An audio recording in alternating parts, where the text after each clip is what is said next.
Here we are. Opening day is this week. Welcome into Fantasy Baseball today on Monday, March 24th. I am Frank Stampfl, joined by Scott White and Chris Towers. Today on the show, there is so much to talk about from the weekend. Injuries, trades, opening day rosters are being set. We just had our first fab run in a few NFBC leagues as well. Scott, we were talking beforehand. You're rocking the Jurassic Park shirt for a specific reason. Yes. This is Life Finds a Way Day. There were a lot of roster decisions made, some disappointing, some that haven't officially been made yet, but they might go a disappointing route. But you know what?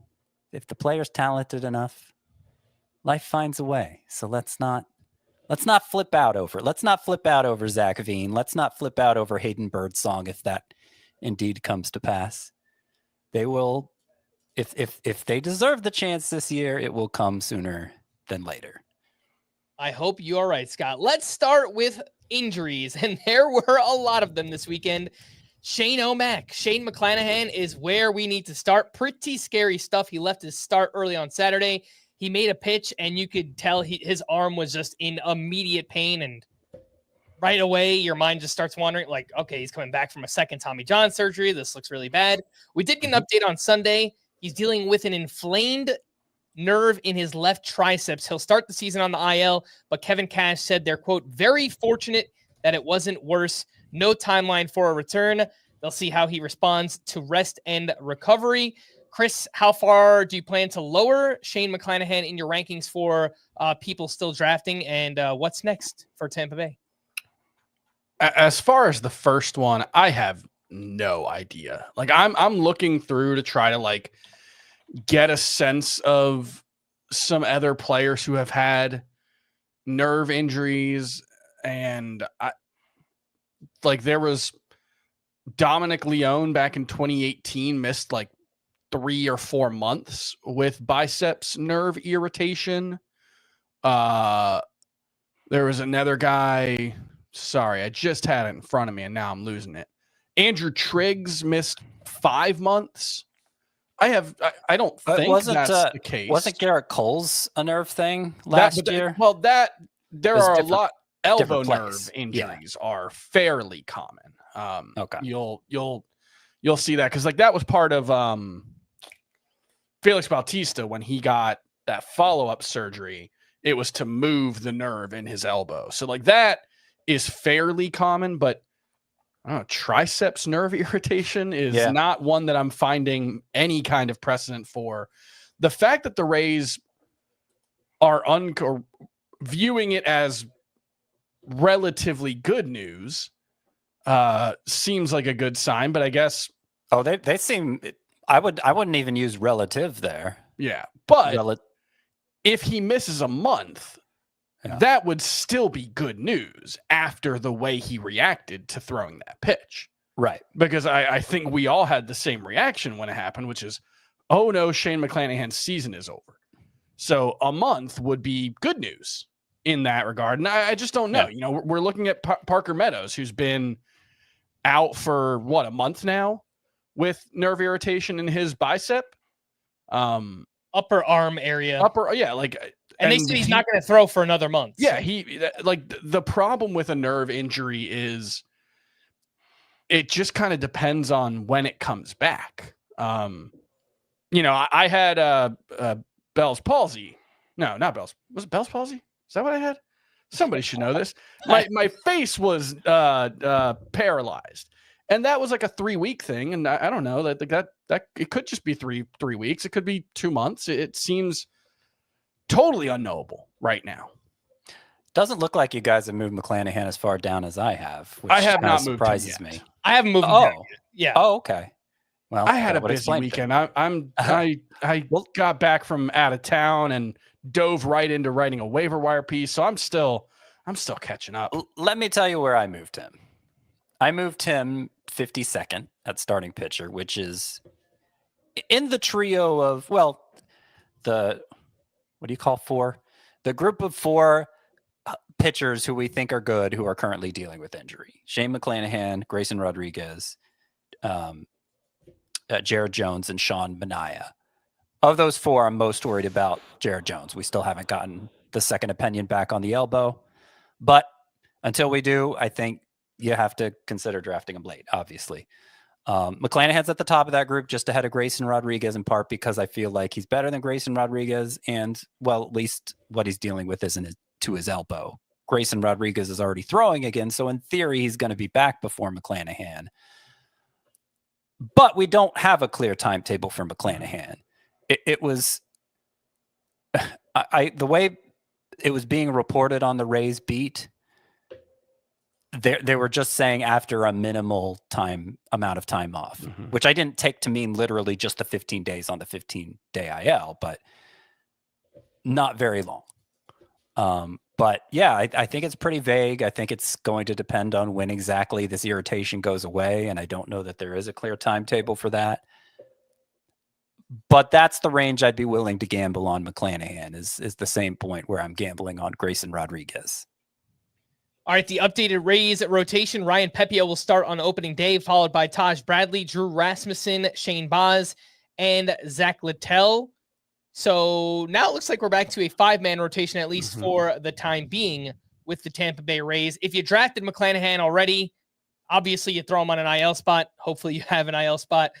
Here are some starting pitchers rostered in less than 70% of CBS leagues. Reese Olson, Dustin May, Luis Severino, Eduardo Rodriguez, Nick Martinez, Tomoyuki Sugano, Casey Mize, Jack Leiter. So we've talked about some of these names, but who are maybe 2 or 3 of your favorites from this group as a Shane McClanahan replacement? I'm going to say my favorites are Nick Martinez and Tomoyuki Sugano. They're the ones I'm most comfortable actually plugging into my rotation, and I rank them the highest.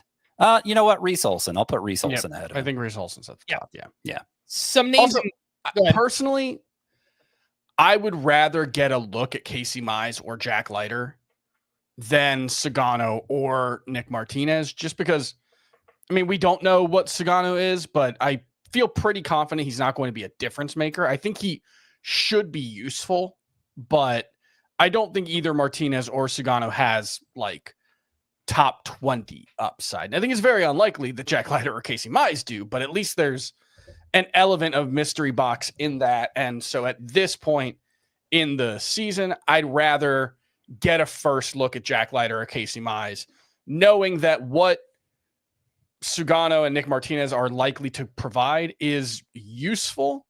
Yeah. But it doesn't it's not likely to change the shape of my season if I miss out on those guys. They could be really good for whip. I mean, Martinez was last year.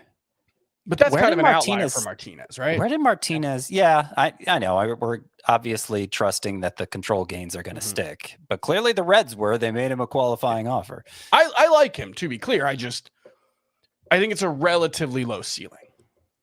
And then some names in deeper leagues as a McClanahan replacement. Griffin Canning, Richard Fitz, Shane Smith, Chris Paddock, Cade Povich. These are all names we've talked about at some length throughout the course of spring training. Both Freddie Freeman and Mookie Betts were originally in the lineup Sunday for their Freeway series against the Angels. And then Mookie Betts was scratched. And it sounds like he is still dealing with whatever illness this is. And there was a report that he said he's down to 157 pounds. Now, if he started the offseason at his listed weight of 180 pounds, he's down over 20 pounds now. Like this is very legitimate. He said he hasn't been able to hold food down since before the Tokyo trip.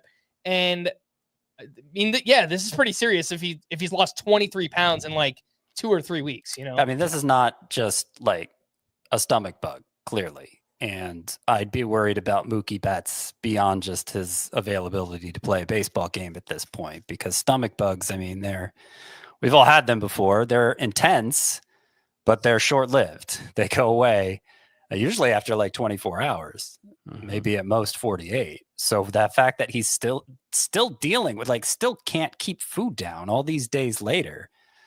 He says he hasn't been diagnosed with anything. Like, get the man to a doctor. Like, something serious is going on here. Yeah.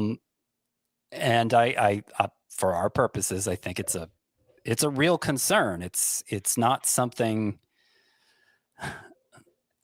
I even really know how to approach. I think Betts is out of if you're still drafting, and plenty of people are, I think Betts is out of the round 1 discussion, at least based on this. Yeah, just eyeballing it, like I've got like Jarren Duran at 16, Jackson Chourio at 17. I think that's a clear like end of a tier. I thought there was a top 15. I'm probably going to put him 15. But yeah, I have no idea. It sounds like he's not going to be ready for opening day.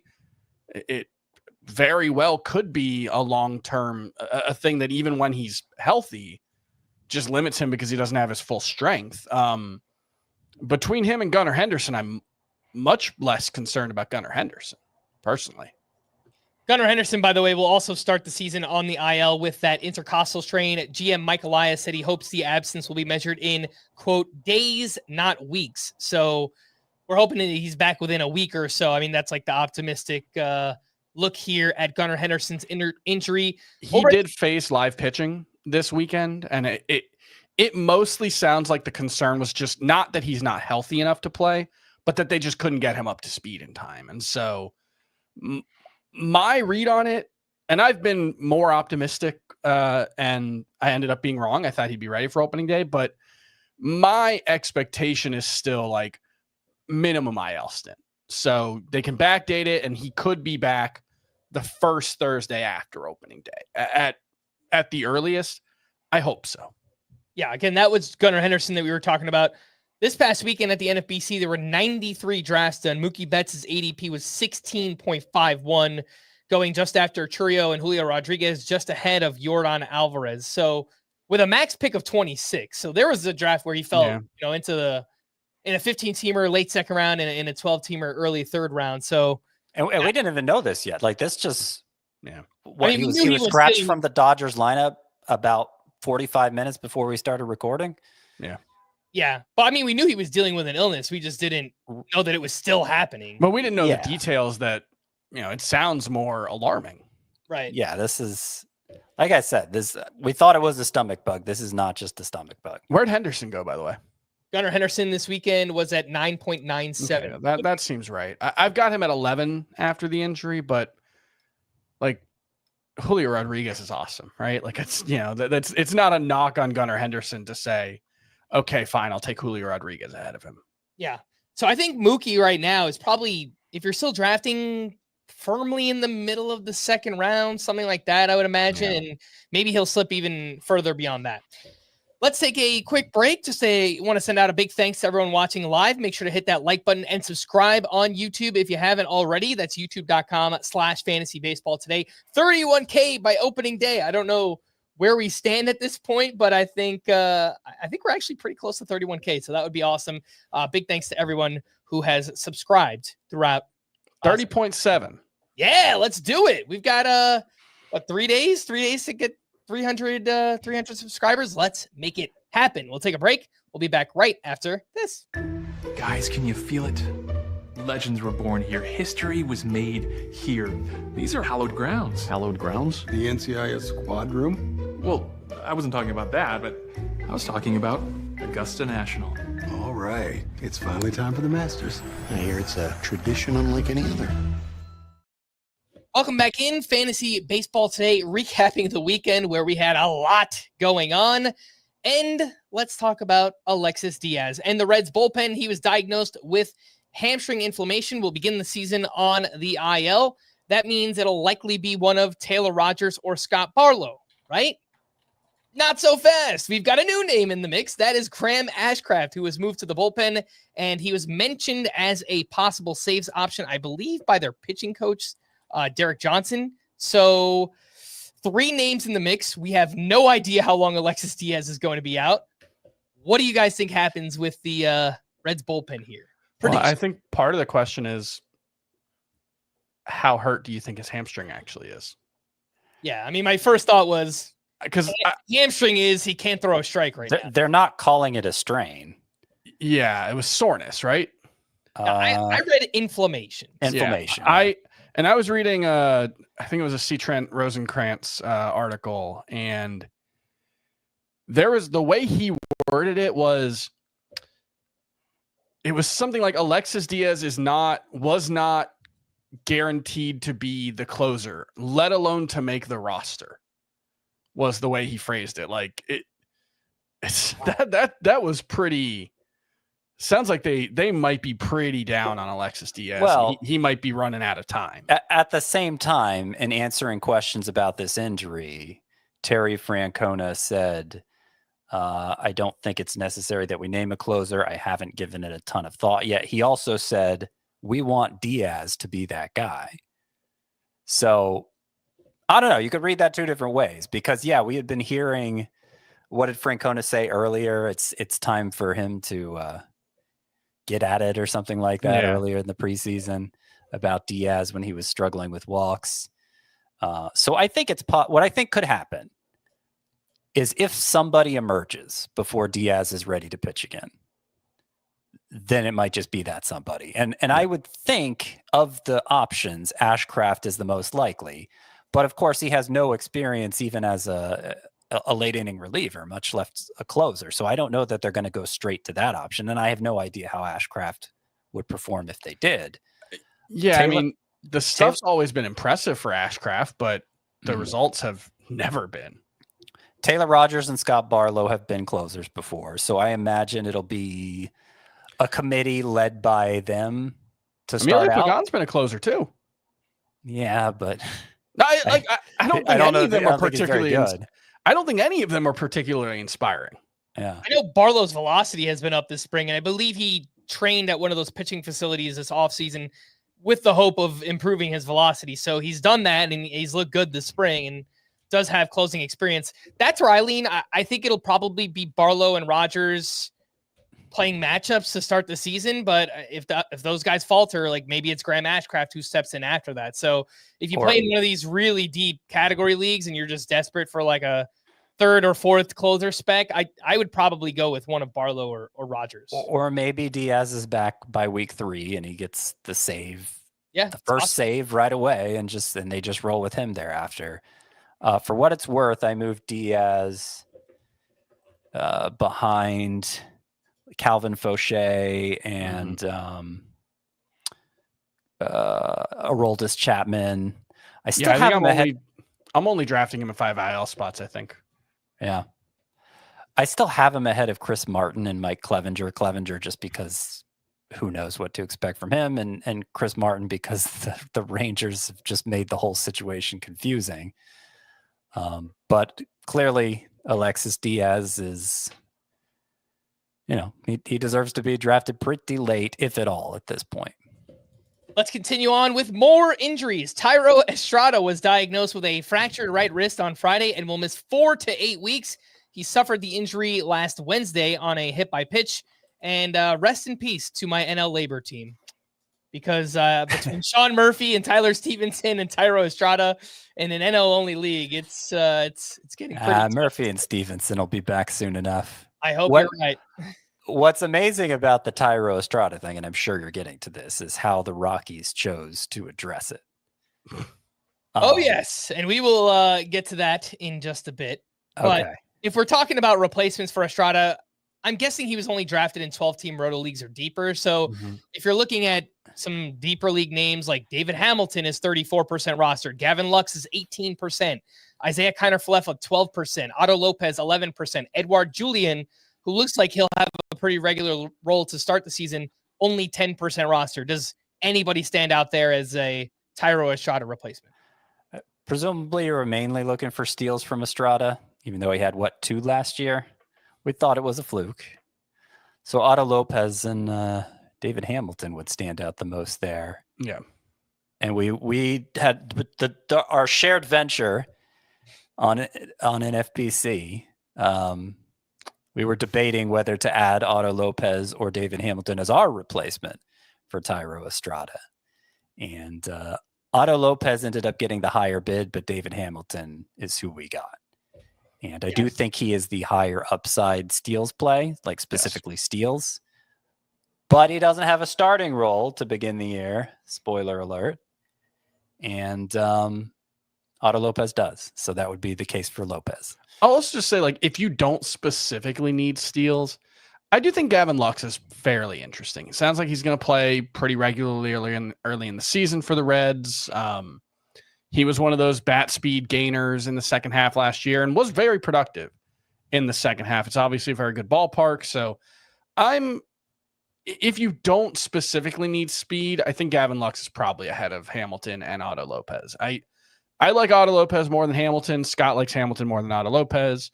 Frank, you seem kind of split. I like Lopez more than Hamilton just because I don't know where Hamilton's going to play, right? Because He plays everywhere. Kristian Campbell is on the opening day roster for the Red Sox. We had that for later on, but we could talk about it now. There were kind of burying the lead there. Yeah, I mean, there's just so much to talk about. So many injuries and stuff. But Kristian Campbell will be on the Red Sox opening day roster. We presume as their starting second baseman, and we've heard rumors of this for about the past week or so that this is what was going to happen. Even though Kristian Campbell really hasn't had a dominant spring, so it is a little bit confusing. But I like the skill set for Hamilton for fantasy. I just don't know where he's going to play. So, your thoughts on the Red Sox second base situation? Yeah, he can play second base. He can play shortstop. He can play outfield. I imagine he's going to play enough to get at least 350 at bats, and it could be more if Campbell doesn't work out. And I think there's a real chance of that. You said he didn't have the greatest spring. He had a pretty terrible spring. Let's be honest. It was, frankly, I am surprised that they put him on the opening day roster.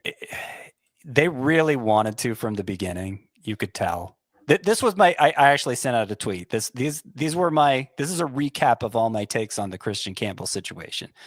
It started, I think the second base job could go to Kristian Campbell. Then, oh look, Alex Bregman. So much for Kristian Campbell. Then it was, I think they still really want Kristian Campbell at second base. Then if Kristian Campbell wins the job, it'll be for outfield, not second base. Then I'm not sure Kristian Campbell is doing enough to make the team at all. Then it won't actually be Kristian Campbell at second base, but David Hamilton. Then it was, maybe it'll still be Kristian Campbell. And finally, we learned that it is indeed Kristian Campbell. So it's been a roller coaster this whole time. And basically his performance has just been bad throughout. It got a little better toward the end of spring training, and we saw him hit a home run over the weekend. But the batting average was like 157. Which isn't as big a deal as the fact that he struck out more than 30% of the time. Yeah. There were reports that specifically he was having trouble catching up to major league velocity, which is something we hear for a lot of young hitters who are first coming up. It's something they can get beyond, but it may be ugly in the meantime. So obviously this is really high-end prospect. I think he has a bright future. I think anywhere you can afford to just plop him on your bench, you should, just in case. But I want to pin all my hopes and dreams to Kristian Campbell. As much as I can predict these things, which is not very much, it's just kind of guess and okay, this is what the numbers are showing me. But obviously there's a world of talent and he could just blow right past that. I acknowledge that. But as much as I can guess at these things, it feels a lot like Jackson Holiday last spring. And except Jackson Holiday had a good spring. Well, he hit for power, but he also struck out a lot. Yeah. And we see a spring later, Jackson Holiday striking out only 20% of the time. So he grew, but he was a wasted pick last year, and it was just kind of a mess for fantasy. And so, like right now, even with this Kristian Campbell news, I'm drafting Jackson Holiday over Campbell. I don't know, maybe we all are, but I don't want to invest in Campbell as a starter, even in a roto league where you have that extra middle infield spot. Well, all right, it depends, right? I will certainly draft Kristian Campbell before the reserve rounds. That doesn't necessarily mean I want to go into the season with Kristian Campbell as my only option at second base, or even my primary option at second base. And I'm with you. I have Jackson Holiday ranked ahead of him, but I would take Kristian Campbell inside of the top 200 picks. It wouldn't be top 120, but 180. Yeah, that's about where we were drafting Holiday last year. I would take the chance on Kristian Campbell over Andres Jimenez or Bryson Stott or any number of whatever players. They're more likely to provide stolen bases, in particular, Stott and Jimenez, they're not particularly likely to provide anything else. It kind of depends on the depth of the league. And, Sure. You know, I think generally us more than most fantasy baseball podcasts out there are geared toward shallower leagues. And so I think that's a fine take for a shallower league. Like, there's only so much upside for Andres Gimenez and Bryson Stott. Like, in a lot of leagues, they're just going to be fringy. So yeah, why in a 15-team league, it might be a different story. But in the kind of league where they're fringy, they go very, very late. And so it kind of goes without saying, I feel like, oh, it's your last pick, gamble on Campbell rather than Andres Gimenez. But if you're talking about a league where 360 plus players are drafted, I think there's a good chance. I just don't have a lot of confidence in how Campbell's going to perform as a rookie. But I don't have a crystal ball, but I just don't have a lot of confidence in it. I do I don't know how much we've gotten into the specifics of Kristian Campbell's season last year, but for the uninitiated, he hit 330 with a 439 on base percentage and a 558 slugging percentage. He was arguably the best hitter in the minors last year. Certainly the best hitter among top prospects. He had 20 homers, 24 steals in 115 games. I think the biggest knock is just he only did it the one time. This was a 4th round pick who was not on prospect radars.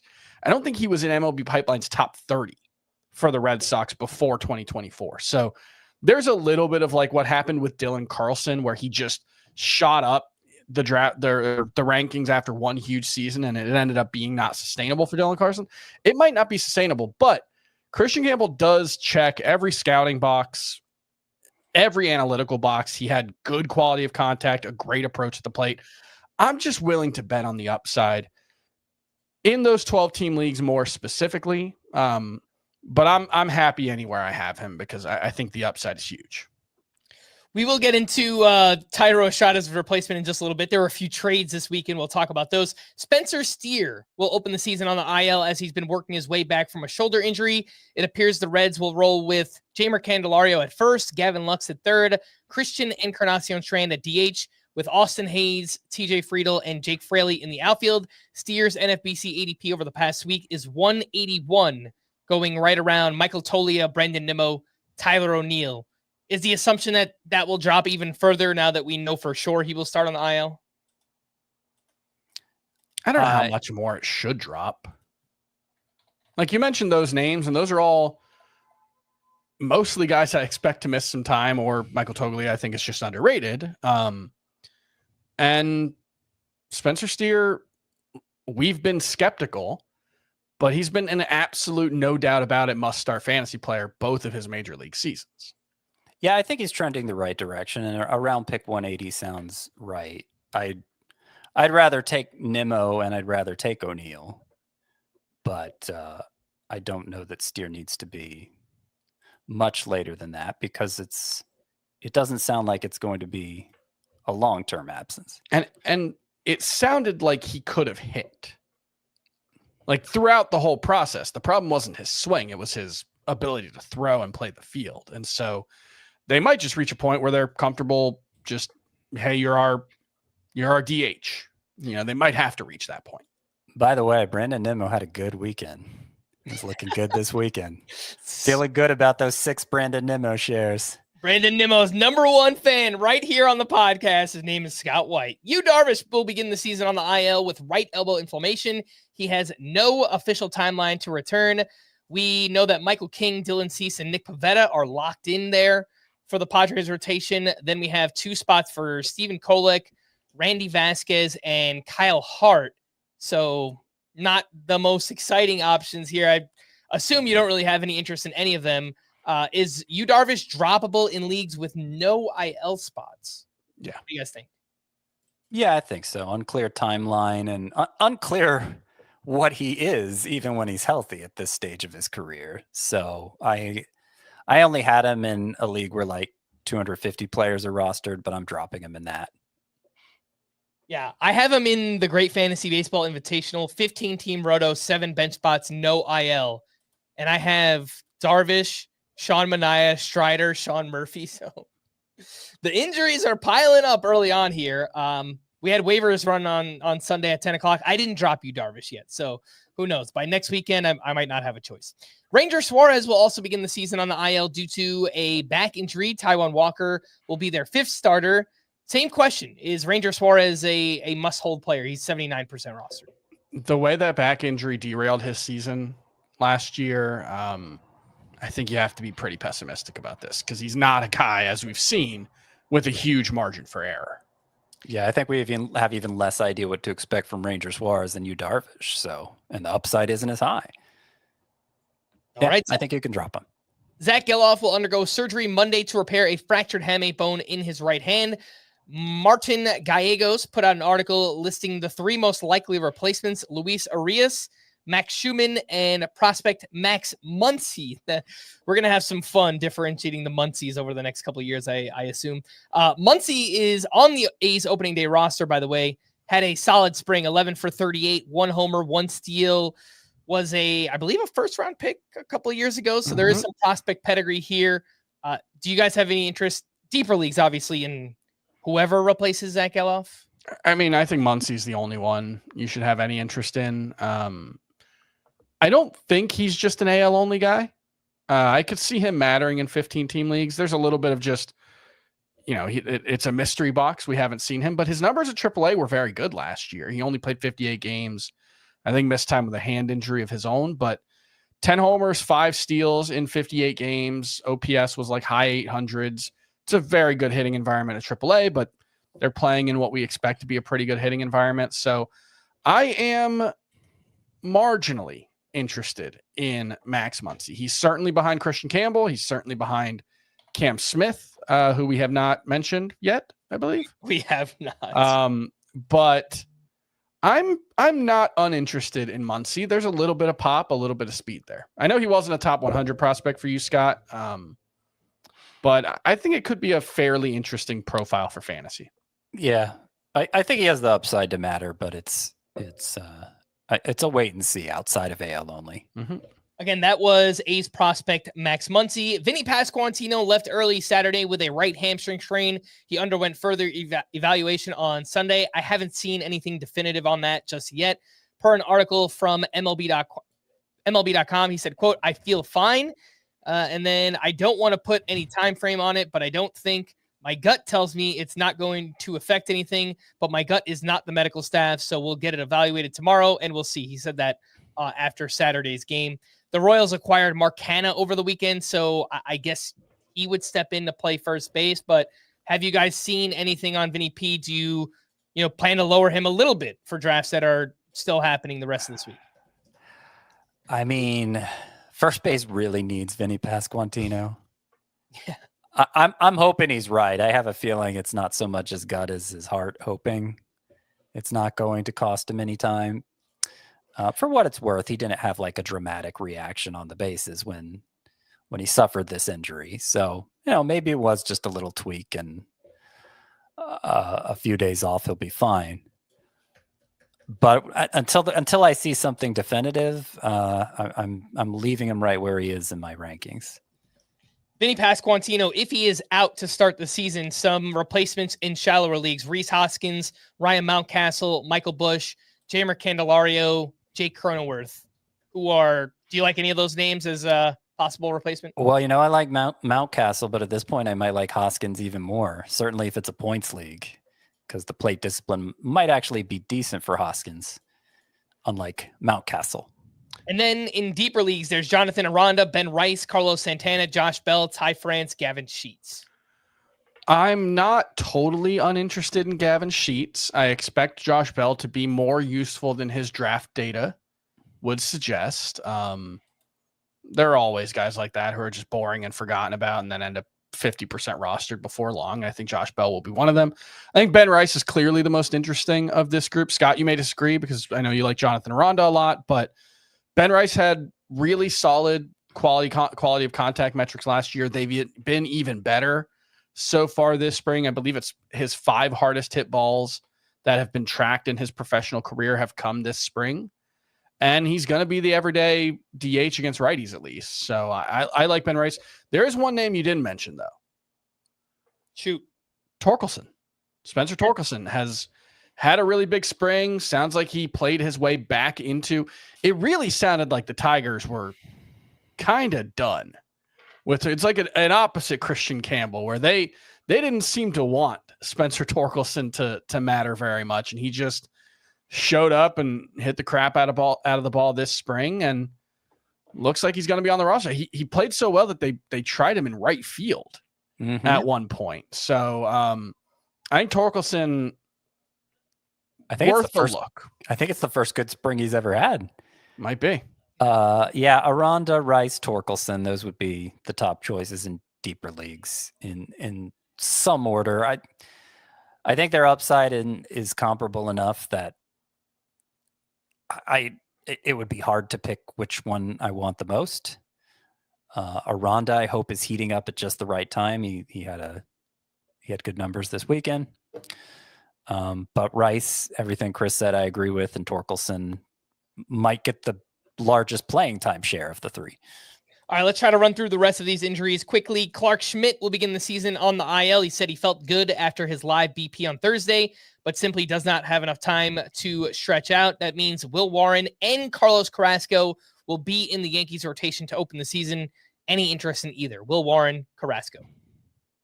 Not a lot, not outside AL only. I'll say 15 teamers for Will Warren. He wasn't like someone I went out and added this week, but it's a name to watch. Dalton Varsho will begin the season on the IL as he's working his way back from off-season shoulder surgery. As a result, we learned that Alan Rodin has made the Blue Jays opening day roster. He's had a very strong spring, hitting .407 with a .541 on base percentage. He's only 6% rostered on CBS. Scott, I know you like him a lot. What size leagues do you think Alan Rodin should be rostered in? All 5 outfielder leagues. He walked twice as often as he struck out. Want to put that out there too.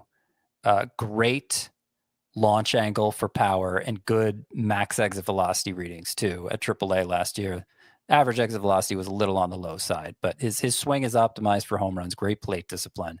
Will he play every day? I doubt it at first. I bet since he's a left-handed hitter, they'll send him against lefties to start out. So I don't know that there's much reason to add Alan Rodin in like a head-to-head points league at this point, but his skill set is well suited for that format if he does find his way into more playing time. Brooks Lee will start the season on the IL due to lower back tightness. The Twins are now down Royce Lewis and Brooks Lee. Roster Resource has Edouard Julien at second base, Willie Castro at third, Jose Miranda at DH. Julian and Miranda are two names you can look at in deeper leagues. Victor Robles was hit by a pitch on his hand Saturday. Thankfully, x-rays came back negative. Connor Norby is dealing with soreness in his left oblique and underwent imaging on Sunday. He left Saturday's game with that injury. Danny Jansen has been sidelined the past couple days due to a pulled rib muscle. Manager Kevin Cash said they hope to get Jansen into one of their final 2 spring training games. So it doesn't seem to be too serious, but opening day is approaching. Gerard Encarnacion of the Giants was diagnosed with a fractured left hand and is expected to miss at least 4 to 5 weeks. This one's a bummer. Yeah, he was hitting the crap out of the ball this spring too.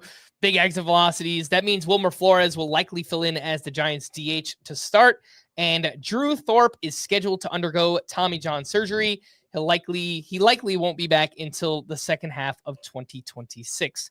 Let's take our final break, and when we return, we'll talk about a whole bunch more. There's still a lot. We'll talk about that right after this quick commercial break. The clock never stops. Relive the greatest moments with uninterrupted highlights and more. It's Gareth Bale! Ronaldo! Wonderful goal! On the UEFA Champions League channel. Streaming free. Welcome back in Fantasy Baseball Today, recapping the weekend. So much news to go over, and we do have some Orioles updates aside from Gunnar Henderson. Felix Bautista will be on the opening day roster. Cade Povich will be begin the season as their 5th starter. Povich had a really nice spring, 3.07 ERA, .89 WHIP, over a strikeout per inning. The Orioles also signed Kyle Gibson to a 1-year, $5.25 million deal on Friday, and he'll offer the Orioles some depth and could later take over if Cade Povich gets off to a bad start. Deeper leagues, do you guys have interest in Povich or Kyle Gibson? Well, Povich. Yeah. Not so much Gibson, especially since he's still got to build up. But Povich was impressive this spring, has a deep arsenal of pitches. I know he worked on his changeup grip. I'm not sure. We didn't get a lot of data for his starts, so I can't really tell you if that was what made the difference. But the results were good for Povich. There's upside there on a good team. I don't like him as much as, who do I like him? I guess he's probably like a little behind Richard Fitz for me in terms of spring risers. Probably ahead of like Jack Leiter, because I think my concerns for Jack Leiter are a little more clear. But in that same vicinity, I like them all more than Will Warren, for instance. Yeah, I think Povich could be a deep league replacement for Shane McClanahan, Yu Darvish, Ranger Suarez. If you drafted one of those in like a 15-teamer or deeper, then I would look at someone like Cade Povich as a possible replacement. Sonny Gray acknowledged Friday that his velocity has been down this spring, but he says he's healthy. He also nonchalantly revealed that he received a pain-killing injection in his right forearm late last season, which delayed his off-season throwing program. So there's, I don't know, if you just follow the tea leaves here, like maybe that's why the velocity is down. His off-season throwing program got delayed. Again, this is Sonny Gray we're talking about. He insisted that his pitching arm is fine physically. His fastball velocity was down almost 2 miles per hour on Friday, and he's just been getting clobbered. It's a 12.56 ERA, a whip over 2. Sonny Gray has allowed 8 home runs this spring. Are you guys going to lower him in the rankings after, hearing a quote like this and just understanding season win? I've been saying, like, I'm not going to worry about velocity unless concerns are raised by the team or the player. Well, he's not concerned. And what's weird about this is, yes, his velocity's down. His velocity's not down to nearly the alarming degree it is for many other pitchers this spring. Like, when I'm making notes every day, oh, this guy's velocity was down this much. This guy's velocity was down this much. I'm not sure I would have made note of Sonny Gray's because it's kind of in the normal range of velocity being down. So I imagine it only came up because the performance has been so bad. And for somebody as established as Sonny Gray, giving up 8 home runs in spring training, I'm not sure it really matters. I don't know, Chris. How do you feel about it? Am I being too sanguine, Chris? I think you're being too blasé about it. No, I don't know, because Sonny Gray is one of those guys that I feel like the fantasy community has sort of disrespected over the past couple of years. He goes out and gets a bunch of strikeouts. He's always like a different type of pitcher, but it's always a pretty useful pitcher. And he never quite gets the respect that he deserves based on that. But I don't know, man. Anytime I wanted to bring this up with Vinny Pasquantino. There are very few times when they ask a player who hasn't been diagnosed with a serious injury how their thoughts about the injury. And they're almost always, it's nothing to worry about. I'm fine. It's not as bad as it there are very few players. Zack Gelof is probably the only player who consistently was I might be done for my career after this. I don't know. Everyone else is overly optimistic. So I'm inclined to move Sonny Gray down, but part of that is that it's the glob, right? Yeah. It's just really, every ranking is fairly loosely held for me when you're talking about 20 to 55. And so it really doesn't take much to just say, yeah, sure, I'll drop Sonny Gray. Mm-hmm. There are a lot of pitchers behind him that I'd be fine taking ahead of him. All right, Nico Hoerner made his spring debut on Friday. He's returning from off-season flexor tendon surgery. There is a chance he'll be active on opening day, but perhaps the Cubs will opt to give him more reps in the minors first. It's not a guarantee one way or another, but Nico Hoerner is back. He did make his spring debut on Friday. Trades. We had a few trades this weekend. Oh, the Rockies. They traded Nolan Jones back to the Guardians, where he started his career, in exchange for infielder Tyler Freeman. So that is going to be your Thairo Estrada replacement at second base. At least not mine. It's the Rockies replacement. And it's just the one win I feel like the Rockies have had in a decade is acquiring, buying low on Nolan Jones. The Guardians clearly gave up on Nolan Jones too early. the Rockies have a star player. That's where things stood at this time a year ago. And 1 year later, they're giving it back. They're giving the win back into the team that they got the win from. It's amazing to me. For Tyler Freeman. Like Tyler Freeman might, I can see a world where like you get an empty 280 batting average from Tyler Freeman and he steals 20 bases and is not unusable for fantasy, but there's no upside here for the Rockies perspective. At least Nolan Jones, you have that, 100 or so game stretch in 2023 to point to. It's dumb. It's the Rockies doing dumb things again. Now they can't stop. The other angle here is, should we still care about Nolan Jones now that he's outside of Coors Field? And I think we should. Cleveland played really well for left-handed power, and Nolan Jones hits the crap out of the ball when he hits it. So I don't. I'm using that phrase a lot today. Well, when you're exceeding 110 miles per hour as often as he does, I think it applies. So will he play as consistently? I imagine it's going to be a platoon between him and Jean-Kinsey Noel, with one. I guess in right field it would be a platoon between those two. Noel's not a good defender at all out there, so it would. I think it behooves the Guardians to give as much playing time to Jones as he deserves. So no, I'm not really lowering him now that he's outside of Colorado. Maybe just getting away from that. Is toxic too strong of a word? That situation in Colorado, maybe toxic's too strong of a word, but you know what I'm saying. Like they're not good at the whole baseball. Anything like it's just exactly. And the next part of this trade was, and selfishly, one of my first thoughts was, okay, the Rockies are clearing a spot for Zack Gelof. He's on the 40-man roster. Yeah. He's had a good spring. Now, granted, 30% strikeout rate is high. I get that, but he also had a couple homers. He had 9 steals. He was getting on base. Like, he was doing some things, and he was one of their top prospects. And then on Sunday, he got sent back down to the minors for Nick Martini. I mean, when you a 35-year-old outfielder to get a chance to play with the Rockies. When you have a chance to clear a roster spot for Nick Martini, you've got to take it. You have to. I mean, you only get so many Nick Martinis in life. He feels like the ultimate right place, right time guy, because his name just keeps coming up over the years. And he got a chance to play in Cincinnati and now Colorado. Like, you can't ask for 2 better environments to hit in, right? Well, do you guys hold on to Zack Gelof if you drafted him anywhere? I try to. In I'm thinking deeper rotisserie leagues, 5 outfielders, 15 teams. Those are the only leagues where I would say he was for sure drafted. And I try to. At some point, if he doesn't come up soon enough, I'll have to pull the plug, or if I get a bunch of injuries right away and I just need to clear a spot, it might be him. I imagine he'll be up soon. I think Nick Martini's clearly just a placeholder, and they're doing the service time manipulation thing, or they just want to be extra sure because the strikeout rate ran a little hot, especially towards the end of spring, that Gelof really is ready. He doesn't have a ton of minor league experience because of all the injuries.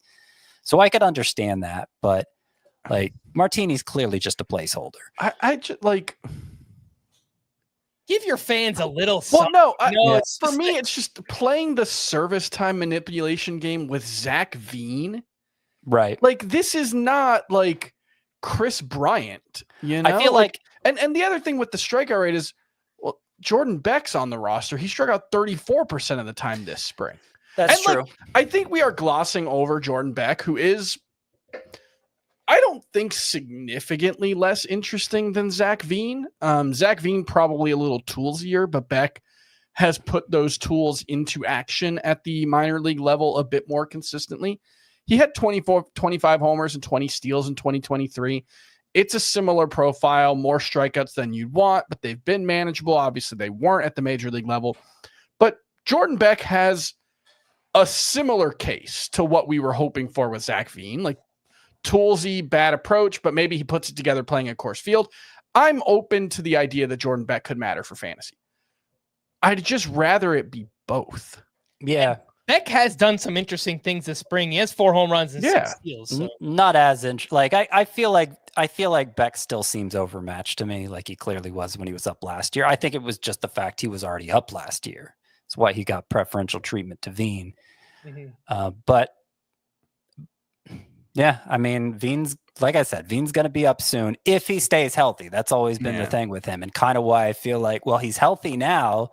Yeah. Give him a chance before he gets hurt again. Can I give you my little bit of wishful thinking on this one? What's up? Maybe Hunter Goodman's not just a backup catcher. That's my wishful thinking there. Because Hunter Goodman has played like 170 games at AAA and has 40 plus home runs, I'm pretty sure. Like, if he's a backup catcher and short side platoon in the outfield, that could maybe matter. Yeah, like catches 2 games a week, starts 2 games a week in the outfield. All of a sudden, he's playing about as much as most number 2 catchers do, and most number 2 catchers don't have the kind of power upside that Hunter Goodman does. So he might be the 3rd highest Rocky drafted now in the final few days. Am I thinking of am I overlooking anyone? There's like Tovar. Ezekiel Tovar and Michael Toglia are top 100, top 200 Doyle. picks.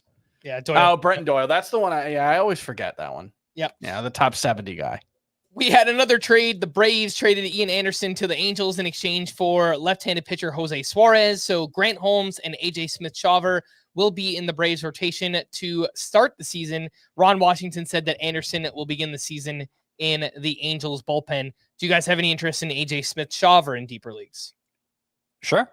He looked good this spring. He won't. I imagine if things go right, if everybody stays healthy, if Spencer Strider remains on track, Smith-Shawver won't be in the rotation for long. I think this is really good news for Grant Holmes' job security, because the problem with Ian Anderson and why the Braves had to trade him, he didn't have options. Yep. No minor league options. So he would either had to be in the bullpen or the rotation. Holmes had more bullpen experience, so maybe Ian Anderson beats him out when Strider's back because of that. But now it's a non-issue. I think when Strider returns, as long as everything else is going fine in the Braves rotation, Smith-Shawver gets sent down. Holmes is secure. But yeah, Smith-Shawver looks like he's taken a step forward developmentally. And I doubt this will be his only stint in the majors, this time filling in for Strider. And it's worth noting, because this is Smith-Shawver's 3rd major league season now, or his appearance in a 3rd major league season, he's only 22. He only just turned 22 in November. So he's been around for a long time. He made his debut as a 20-year-old. There's still some upside here with AJ Smith-Shawver. We don't have an official Astros roster yet, but Jim Bowden tweeted, all indications are that rookie Cam Smith will be their starting right fielder on opening day. Nothing like bringing that up, 52 minutes into the podcast, but lots going on, as I mentioned, and we don't really have that official confirmation yet. Yeah. I mean, the one thing that makes me kind of scratch my head over it is Zach DeZenzo had such a good spring too. Yep. And already has major league experience. I do think Cam Smith is the better prospect, but DeZenzo's a good prospect in his own right. I kind of like them I'd kind of like to see them bump Paredes to 2nd and start Cam Smith at 3rd and have DeZenzo in right. That's like the fantasy scenario from the fantasy analyst. But if Smith is in, that's a win in its own right. And I would draft him on the same level as Campbell, I think, Kristian Campbell. Yeah, not far off, yeah. Just in a vacuum, who would you guys rather take a shot on, Cam Smith or Kristian Campbell? Campbell for me. Yeah, considered the better prospect, has the stolen base potential. Cam Smith likely not going to steal any bases. But like in the same round, it would be a situation where if I saw one taken, I'd grab the other with my next pick. I got them in the 1st and 2nd round of my reserve draft in my home league, and I am just thrilled about that. That's fun. ADP this weekend, Kristian Campbell 261 and Cam Smith at 297.8. The Cardinals rotation appears set for now. Sonny Gray, Eric Fedde, Andre Palante, Miles Michaelis, and Matthew Liberatore. Was not really expecting that one. Steven Matz goes to the bullpen with Michael McGreevy heading to AAA. It does sound like they will shift to a 6-man rotation sometime in mid-April. Liberatore had a nice spring, albeit with not many strikeouts, a 1.62 ERA, 0.78 whip, 9 strikeouts over 16 2/3 innings. Any interest in deeper leagues in Matthew Liberatore? Look, I put in a $0 claim in my NL only league, but as like the last guy on my bench, no. Speaking of the Cardinals, Victor Scott will be on the opening day roster. He had a huge spring, 15 for 43. That's a 349 batting average with 4 home runs, 5 steals, 1172 OPS. He homered on Friday off of Framber Valdez, lefty on lefty. So really impressive stuff there from Victor Scott. 19% rostered. Chris, I know that you are excited about Victor Scott. What type of leagues do you think that he should be rostered in at this point? Anywhere stolen bases count. Well, I guess all leagues stolen bases count, but any league where stolen bases are a discrete category. So any roto league, any categories league. Obviously, it's tougher in those head-to-head categories leagues where you only start 3 outfielders. I don't think he's a top 36 outfielder, but there are some really interesting skills here. Obviously, he stole 90 bases in 2023. We were really excited about the upside he showed there. Good quality of contact metrics for a contact hitter. He's not a totally punchless guy, even though I don't think the 4 homers this spring are super indicative of much. I would honestly, if you set the over under at 4.5 homers all season, I'm not certain I would take the over. But I think there's a potential for good batting average, a lot of stolen bases, and I think he's in the top 250 in any categories league. Would you take him over Alan Roden? I think so. I think it's a more in Roto, in Roto, yeah. I think Scott is unlikely to matter very much in points leagues. All right, would you take Victor Scott over Andy Pages? In Roto, yeah. I think so too. Would you take him over Jake McCarthy? I would, yeah. Just because we know, like, there's a little bit of Victor Scott could be anything. He could even be Jake McCarthy, but right, he could be anything. You know, like I'm pretty confident Jake McCarthy's just a stolen base guy. I'm hoping Victor Scott could be more. McCarthy's usually pretty good for batting average, but he doesn't play every day, right? Like that, he's pretty strictly platooning, so it lessens the impact. He had really good left-right splits last year, Jake McCarthy. So I think he played more against lefties as the year went on, but okay. I mean, part of the hang up with Victor Scott for me and why it sounds like I have him lower, because I have him behind McCarthy, I have him behind Pages. He had a really good spring last year too, and it was a disaster out of the gate. So I'm just safeguarding against that and not wanting to put too much on him. Yeah. Though obviously worth a late round pick in Roto. All right, Max Scherzer's thumb responded well to Saturday's 62-pitch start against the Twins. He went 4 scoreless, striking out 4. Sean Murphy was cleared to resume baseball activities earlier this week. He was diagnosed with a cracked left rib back on March 3rd and was originally expected to miss 4 to 6 weeks. So sounds like good news, maybe trending towards an early to mid-April return here for Sean Murphy. The Mets rotation is set to start the season. Clay Holmes, Tyler McGill, Griffin Canning, David Peterson, and Kodai Senga. Paul Blackburn is headed to the bullpen. I feel like we haven't talked much about Tyler McGill, David Peterson. Do you have any interest in those guys? McGill is a guy who gets some of the stuff models seem to like him, and he tends to get some interest because of that. I think they're both just streamers at best. I don't have any reason to believe they're different than they've been in the past. Yeah. You know, and in the past, they've been no more than streamers, like Chris said. Mm-hmm. It appears the Tigers rotation is set as well. Tarek Skubal, Jack Flaherty, Reese Olson, Casey Mize, and Jackson Jobe. So Kenta Maeda to the bullpen, Kader Montero to the minors. In the past week, things looked a little bit more up in the air. We didn't know if Jobe would be in the rotation, but it turns out both him and Mize are in there. Yeah, kind of surprised about this one too, as with Kristian Campbell. You can't say teams are at least contenders. You can't say they're service time manipulating to the degree they used to, when Campbell and Jobe could be this underwhelming in spring training and still make the team. Are there any other teams where all 5 starting pitchers are likely to be drafted in a 12-team league, or should be drafted in a 12-team league? Because I think all 5 of these guys should be. Mariners. Mariners, yeah. Yeah. Well, not now with Emerson Hancock, but yeah. Usually. Oh, true. There is an injury there. No, but your point is well taken. The Red Sox rotation is set as well. Garrett Crochet, Tanner Houck, Walker Buehler, Richard Fitz, and Sean Newcomb. Brian Bayo, Cutter Crawford, and Lucas Giolito will all open the season on the IL. Newcomb had a great spring, .63 ERA, .84 whip, 13 strikeouts to 3 walks. He added a new cutter this offseason.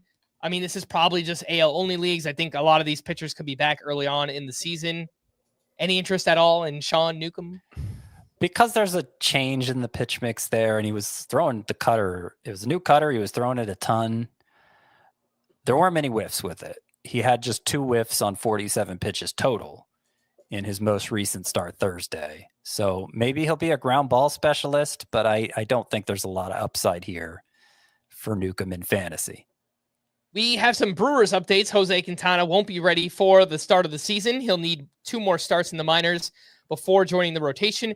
This one kind of confusing. Caleb Durbin was optioned to AAA. He actually had an okay spring. He hit .250 with a .322 on base percentage, 2 home runs, 7 steals, just a 15% strikeout rate. I guess it'll be Oliver Dunn starting at third base, at least against right-handed pitching. Looks that way. Not a ton of interest there. His last full minor league season, the numbers were respectable, but he didn't show a lot in a major league trial last year, and he did steal a decent number of bases this spring, so something to keep an eye on, I guess. But I wouldn't say Oliver Dunn is anywhere close to a projectable fantasy asset. Logan T. Allen made the Guardians rotation over Tristan McKenzie. Allen had a great spring, 189 ERA, 105 whip, 19 strikeouts, just 4 walks over 19 innings. And McKenzie, we know, is throwing a lot harder, but he's also struggled with walks and home runs this spring. Any deep league interest in Logan T. Allen? I could see him being more than a deep league guy. That's how we regarded him. What was it, just this time last year? He was kind of a borderline draftable guy in 12-team leagues. Yeah. The fact that his control was so much better, because that's what abandoned him last year. He just, even in the minors, Logan Allen wasn't throwing strikes anymore, and it was a problem. So 4 walks in 19 innings, small sample, obviously. We need to see it put to the test during the regular season, but it's encouraging, and you can understand why he won the job. All right. Julio Urias has been suspended through the conclusion of the All-Star break for his second violation of the league's domestic violence policy. He has not pitched since 2023. We also got some extensions this weekend. Tanner Bybee signed a 5-year, $48 million extension with the Guardians. Alejandro Kirk signed a 5-year, $58 million extension with the Blue Jays. And Justin Martinez signed a 5-year, $18 million extension with the D-backs on Friday. Do you think this extension for Martinez influences their usage at all? Because I know that was sometimes my first thought. Sometimes teams, extend a reliever and then they're like, oh, well, arbitration doesn't matter anymore. Yeah. Make him the closer, Yep. Price controlled now. Saves are what you worry about with relievers in arbitration. So it definitely, if nothing else, tips the scales a little more in Martinez's favor. Yeah, I agree with that. It's not a huge deal, but I was leaning that way anyway. I will say Martinez is like 65% rostered in CBS Sports League, and AJ Puck's only like 45%. So in terms of who to add on the waiver wire, if you're speculating on saves, Puck is more likely to be available. And I think it's probably like 45, 44, 11. Is that math right? That Ginkel gets the first save? That adds up to 100. Sure. Maybe we'll give Ginkel 10 and 1% for someone else. All right, we are at the 1 hour mark here. It's just an entire news dump for a podcast. It's just there was so much that happened this weekend. Were there any standouts from the weekend that you wanted to highlight quickly before we wrap up? Anything that stood out? Soroka, I think, is worth highlighting just how bad he's been over the past couple of starts. He talked about his mechanics being way off in the previous start. Clearly didn't get it fixed. 4 2/3 innings, 6 earned runs, 4 walks. He's got 10 walks over the past 2 starts.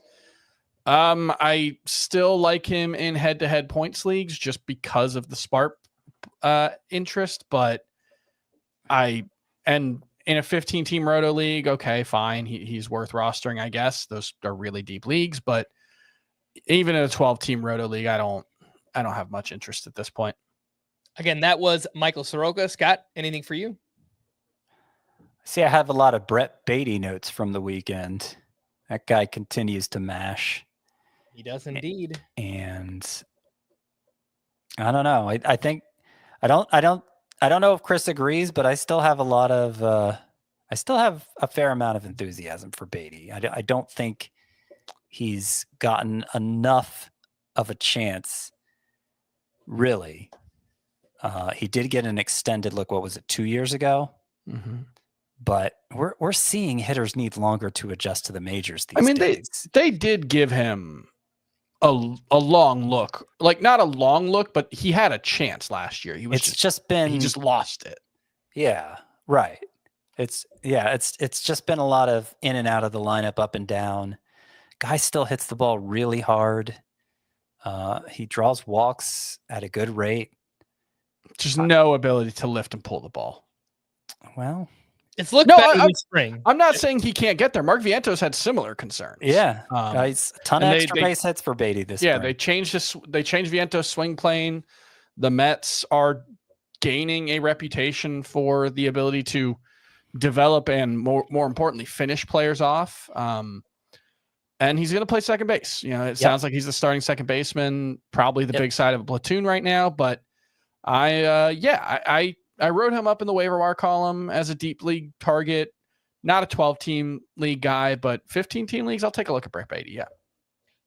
Few names I wanted to point out from the weekend. Austin Wells is having a huge spring, 3 for 4 with a double dong on Friday. One of those off of a lefty too. He had 4 hard hits in that game. One of them was 111.4 exit velocity. He's now up to 6 home runs. Ronaldo Lopez threw 6 shutout innings on Saturday, but he allowed 11 hard hits, and its velocity was down a lot again. Fastball was down over 2 miles per hour. Slider was down over 3. The curve was down almost 5 miles per hour compared to last year. This is someone who dealt with forearm, elbow, and shoulder stuff last season. So kind of scary for Lopez. Luzardo got rocked again. The results were not good, but the fastball velocity up over 96 miles per hour. He also threw his new sweeper 15 times. He got 6 whiffs with the pitch. So the underlying usage, I was actually kind of intrigued by here with Jesus Luzardo. And Dylan Cease, 5 2/3 shutout innings with 9 strikeouts, 18 whiffs on 74 pitches, 4 of those on his changeup, which actually looked like a legitimate changeup. It wasn't just this let me float up a 69 mile per hour pitch and see what happens here. He threw it 80 miles per hour. He got 4 swings, 4 whiffs, and maybe it's something that will be part of his arsenal this season. That is Dylan Cease. Any thoughts on those 4? Cease, Luzardo, Lopez, and Austin Wells. I'm moving Reynaldo Lopez down below Jesus Luzardo at this point. I will say they don't sound concerned at all. I was watching the Braves broadcast of this game. They sound like it's just an adrenaline. They make it sound like it's just an adrenaline thing. We'll see once the games actually matter. But yeah, we've seen a lot of pitchers whose fastballs are down 2 miles per hour this spring. Yeah, but in Reynaldo Lopez's case, I didn't really buy it to begin with. Fair. I think he's more like a 4 ERA pitcher with the skill set he showed last year. Obviously, there was fluctuation over the course of the season, but I think I'm pretty much out. Clearly, he as far as he fell in our DGFB or not NFBC draft that we did. I'm dropping him to that range of the overall rankings now, like 220-ish, and maybe even lower. I am excited about this Dylan Cease changeup. Could be. I was tempted to move him a tier lower in my rankings, but I don't think I will anymore. Pretty excited about it. All right, we are going to wrap there. For Scott and Chris, I am Frank. Thanks as always for tuning in to Fantasy Baseball today. Please make sure to follow and leave a 5-star rating on Apple or Spotify, and we will be back again tomorrow. Bye-bye.